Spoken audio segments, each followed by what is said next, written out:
그래서 바울은 다음과 같이 말을 하고 있습니다. 갈라디아 5장 6절 그리스도 예수 안에서는 할례나 무할례나 효력이 없으되 사랑으로서 역사하는 믿음뿐이라. 초대교회의 목사는 할례를 받아야 교회가 산다 하니 반대로 무할례가 교회를 살린다고 합니다. 그러나 바울은 칼로 받는 할례도 소용없고 지식만 있는 무할례도 소용없고 오직 교회의 장래와 인류의 장래를 변화시키는 것은 십자가 사랑뿐이라고 말을 하고 있습니다. 그래서 사랑으로 변화되지 않는 것은 온전한 변화가 되지 아니합니다. 그러므로 선한 목자는 세상을 사랑으로 변화시키는 분이십니다. 여러분도 이와 같이 예수의 십자가의 사랑으로 삶이 변화되고 요셉의 복을 받는 여러분이 되시기를 주의 이름으로 축원합니다. 두 번째로 우리가 생각하고자 하는 것은 선한 목자는 자기의 양을 안다라고 말하고 있습니다. 오늘 본문에서도 우리가 읽어서 압니다. 그런데 그 양과 목자는 어떻게 압니까? 12절 싹구는 목자가 아니요 양도 제 양이 아니라 이리가 오는 것을 보면 양을 버리고 달아나니 이리가 양을 물어가고 해치느니라. 13절 달아나는 것은 그가 싹꾼인 까닭에 양을 돌보지 아니함이라고 얘기하고 있습니다. 그러나 선한 목자는 자기의 양을 알 때에 또한 양도 자기를 알아보는 것은 돌보고 사랑하기 때문이라고 말하고 있습니다.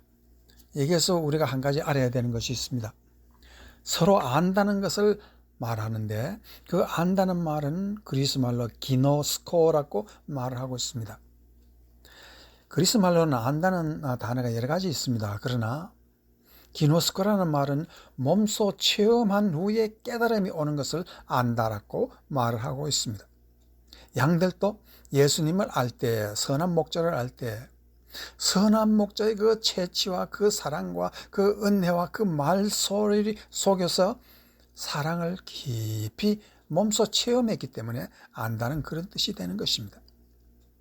그래서 백문이 불여일견이라는 말처럼 귀로 한번 듣는 것이 아니라 눈으로 직접 보고 몸으로 부딪히고 살과 살이 함께 찢어지고 피를 흘리며 함께 죽고 함께 살면서 알게 되는 것을 우리는 지식, 안다, 기노스코라고 말을 하고 있습니다. 여러분, 선한 목자를 아는 길은 한 가지뿐입니다. 선한 목자가 양을 위해서 죽을 때 양도 함께 죽음을 체험하면 양은 선한 목자를 알게 되는 것입니다. 그가 부활하면 나도 부활하는 것을 아는 것입니다. 그 신비한 체험을 우리는 성령으로 거듭난다라고 말을 하고 있습니다. 이것이 첫 번째 체험적 신앙입니다. 믿음의 조상 아브라함도 이 믿음의 완성을 몸으로 체험하고자 하나님께서는 그를 시험했다는 것이 있습니다. 창세기 22장 1, 2절 보면은 그 일 후에 하나님이 아브라함을 시험하시려고 그 일 후라는 것은 이 아브라함한테 하나님께서 엄청난 계시와 하나님이 함께 가셔서 앞으로 될 일을 잘 말씀하시고 믿음을 돈독하게 하고 아브라함의 믿음으로 하나님을 믿는다는 것까지도 확인한 후에 시험한다라고 말을 하고 있습니다. 그를 부르시되 아브라함아 하시니 그가 이르되 내가 여기 있나이다. 2절 여호와께서 이르시되 네 아들 네 사랑하는 독자 이삭을 데리고 모리아 땅으로 가서 내가 네게 일러준 한 산 거기서 그를 번제로 드리라 라고 말을 하고 있습니다. 여기서 시험이라는 니사라고 하는 말은 이미 믿음이 완전히 굳어진 아브라함을 그 믿음을 확정하는데 어떻게 확정하느냐? 체험적으로 확정시키고자 하는 것입니다. 믿음이 굳어지지 않았다면 그렇게 하지 아니하실 것입니다. 그래서 그가 확고한 믿음으로 그리스도를 더 확실히 알게 하시려고 시험을 한다라고 시험의 목적을 말하고 있습니다. 그런데 왜 모리아 땅을 택했습니까? 그 모리아 땅이 어디입니까? 바로 예수 그리스도께서 죽으신 골고다 산이지요. 그것은 아브라함이 독자 이삭을 번제로 드리게 하므로 앞으로 하나님도 독자 예수 그리스도를 이 모리아산 골고다에서 번제로 드리려고 하시는 그 뜻을 체험적으로 보이려고 하시는 것입니다. 그래서 아브라함에게 하나님을 아는 것은 몸으로 함께 그리스도를 체험하고 마음으로 함께 죽어 부활하는 것, 이렇게 함으로써 예수를 알아라는 것을 아브라함에게도 똑같이 우리의 신앙과 같이 역사하셨다. 그래서 아브라함은 신앙의 아버지가 된 것입니다. 로마서 6장 6에서 8절 말씀, 우리가 알거니와 우리의 옛사람이 예수와 함께 십자가에 못 박히신 것은, 바울이 얘기하고자 하는 것은 예수를 알고 예수님과 함께 믿는다는 것은 이와 같이 함께 못 박히라는 것입니다. 그렇지 않으면 예수를 절대 알 수 없는 것이고, 성령으로 이와 같은 체험적 신앙을 갖지 아니하고서는 죄의 몸이 죽어 다시는 우리가 죄의 종 노릇하지 않게 함이라 하는 그 뜻을 깨달을 수 없는 것입니다. 이로써 7절, 이는 죽은 자가 죄에서 벗어나 의롭다 하심을 얻음이라. 만일 우리가 그리스도와 함께 죽었으면 또한 함께 살 줄을 믿는다고 바울은 강하게 우리에게 체험적 신앙을 가르치고 있습니다. 바울이 말하는 믿음이란 예수를 알아가는 인생 전체를 체험적 과정으로 말하고 있고, 인생이 무엇입니까? 무엇을 위해 사는 것입니까? 또 어떻게 살아야 바른 삶입니까? 의로운 삶이란 무엇입니까? 그 삶의 본질은 답이 하나입니다. 오직 그리스도를 체험적으로 성령 가운데 알아가는 과정이 바로 인생이라고 이렇게 말하는 것입니다. 이러한 그리스도를 알고자 하는 것이 없으면 우리는 삶의 열매, 성령의 열매를 얻지 못하는 것입니다. 그래서 빌보서 3장 10절에서 14절, 내가 그리스도와 그 부활의 권능과 그 고난에 참여함을 알고자 하여, 이 참여함을 알고자 한다는 것이 무엇입니까? 바로 예수 그리스도를 알되 체험적으로 알자는 것입니다. 부활도 권능도 그 고난에도 체험적으로 알자는 것입니다.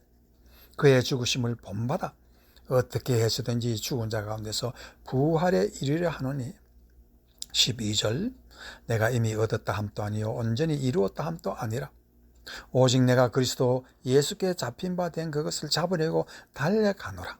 형제들아, 나는 아직 내가 잡은 줄로 여기지 아니하고 오직 한 일, 즉 뒤에 있는 것은 버리고 앞에 있는 것을 잡으려고 라고 말을 하고 있습니다. 그러므로 바울의 인생은 무엇입니까? 인생 앞으로 남은 우리의 여생을 어떻게 살아야 하는 것을 우리에게 잘 말하고 있습니다. 예수를 알고자 하여 사는 삶이 얼마나 박동적이며 진취적이며 뒤에 있는 것은 버리고 잊어버리고 앞으로만 간다는 것입니다. 그러기 위해서 10절에서 부활의 권능을 알 수 있다라고 말하고 있는 것입니다. 또한 우리가 이 고난에 참여한다는 그 자체가 부활에 참여하는 것이고, 고난의 신비를 알고자 우리가 달려갈 때 우리 앞에 상급이 있다고 말을 하고 있습니다. 그래서 인생이라는 것은 다름 아닌 예수를 평생 우리 인생 전체적인 과정으로 아는 것이 바로 인생이라고 말합니다. 그래서 그의 예수의 고난에 참여하고자 그가 받은 고난을 감사하는 것은 고난을 통하여 부활에 참여하는 것이므로 우리가 몸소 체험하는 그 지식, 그것은 참으로 귀중하고 귀중한 것입니다. 그래서 체험적 지식을 강조하고 있는 것입니다.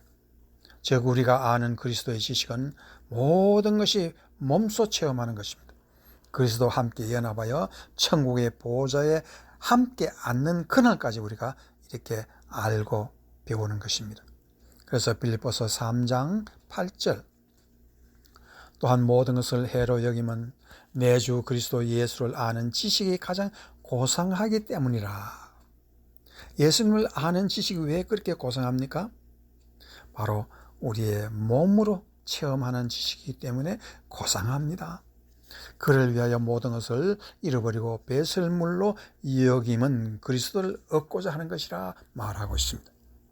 그리스도를 알고 그리스도를 얻는 것은 몸으로 우리도 십자가를 지고 부활을 향해서 갈 때에 우리 성령님께서 예수님이 과연 누구신지를 매일매일 가르쳐 주시고 매일매일 우리가 새롭게 하고 매일매일 예수를 닮아서 살게 만들어 주시는 것입니다. 그리스도를 아는 지식은 우리가 받은 체험적 축복이기에 이를 위하여 모든 것을 버릴 수 있고 배설물로 여길 수가 있는 것입니다. 이것이 바로 아브라함의 신앙이요, 그리스도를 아는 사람의 지식의 신앙입니다. 그렇다면 우리는 예수님의 말씀을 한 자라도 더 잘 배워서 그리스도를 아는 사람이 되어야 하는 것입니다. 시편 119편 56절 말씀에 내 소유는 이것이니 곧 주의 법도를 지키는 것이니이다. 이 말씀이 지킨다는 말은 하나님의 말씀을 체험적으로 배우고 알고자 할 때에 그 말씀 자체가 나의 재산이 되고 나의 전생애가 되고 나의 소망이 되고 나의 힘이 되는 것이라고 말하는 것입니다. 그래서 그 말씀을 다시 한번 읽어봅니다. 내 소유는 이것이니 곧 주의 법도를 지키는 것이라고 말하고 있습니다. 많은 사람은 재산은 물질로 생각합니다. 그러나 진정한 믿는 사람의 재산은 말씀을 체험적으로 우리가 살아가는 것입니다. 인생에서 아무리 많은 것을 해도 끝까지 내 것이 되는 것은 말씀 체험뿐입니다. 그래서 말씀으로 예수를 체험하고 아는 것이 재산입니다. 그리고 우리의 인생은 그냥 늙어 죽는 것이 아니라 하루하루 말씀을 배워가는 것입니다. 예수를 아는 것이 양의 도림을 잊지 말고 그리하여 선한 목자가 알아주시는 양이 되기를 주의 이름으로 축원합니다. 아멘.